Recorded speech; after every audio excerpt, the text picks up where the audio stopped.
Today I want to talk to you about the perils of back pain. This takes in both upper and lower back pain. There are certain questions that must be asked in order to identify serious or life-threatening back pain. So let's talk to the patient. We'll begin with the onset. When did the pain start? Acute pain is within 3 months.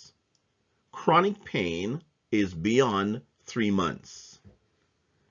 Next, you'll want to find out, did you have any injury? Acute back pain after injury should prompt you to consider fracture, especially in the elderly population where osteoporosis might be present, or in patients with renal failure. Next, did you have a fever with the back pain? If fever is present, consider spinal infection or abscess, especially among the intravenous drug users. Also, if there is upper back pain with fever and a cough, consider pneumonia. Do you have any urinary problems such as incontinence or retention? If so, nerve compression such as cauda equina or conus medullaris should be considered. Next, do you have any fecal incontinence? If so, consider nerve compression. Do you have any numbness to both buttocks and inner thighs? If so, consider cauda equina. Do you have any family history of cancer? Or, if it's a male, do you have any prostate problems? If so, consider malignancy. Have you had any back surgery?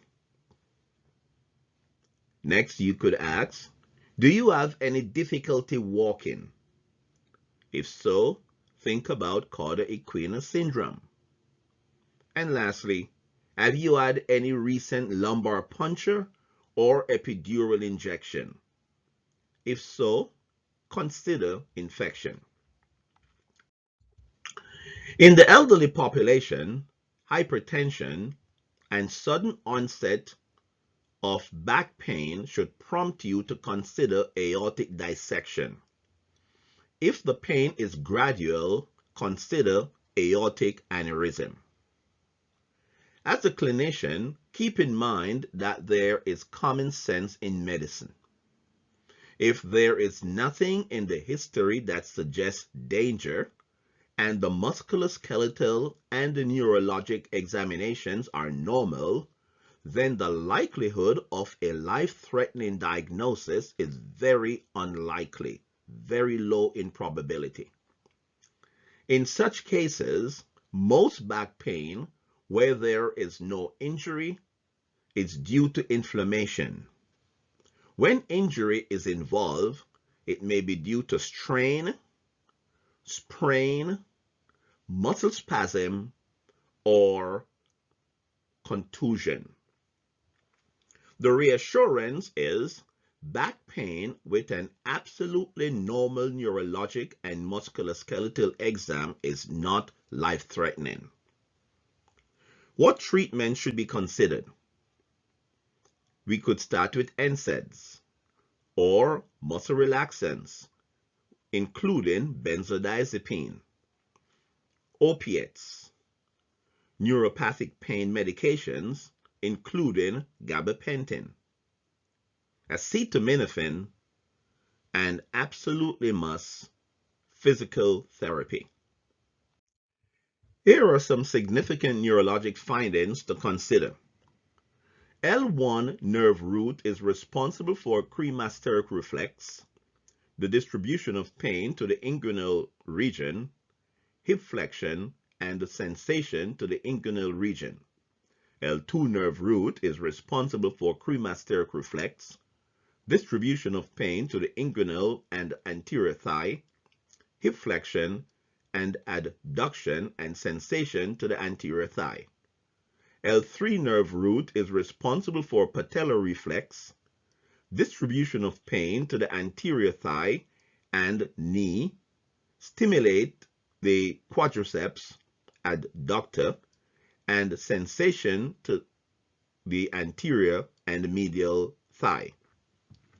L4 nerve root is responsible for patellar reflex, distribution of pain to the thigh and anterior leg, extension of the knee and flexion of the hip, and sensation on the anterior leg, first toe, and medial malleolus. L5 nerve root is responsible for distribution of pain to the posterior lateral thigh and lateral leg, great toe dorsiflexion, and sensation to the dorsal foot and middle three toes. And lastly, S1 is responsible for Achilles reflex, distribution of pain to the posterior thigh, leg and lateral foot, plantar flexion, and sensation to the lateral foot and heel.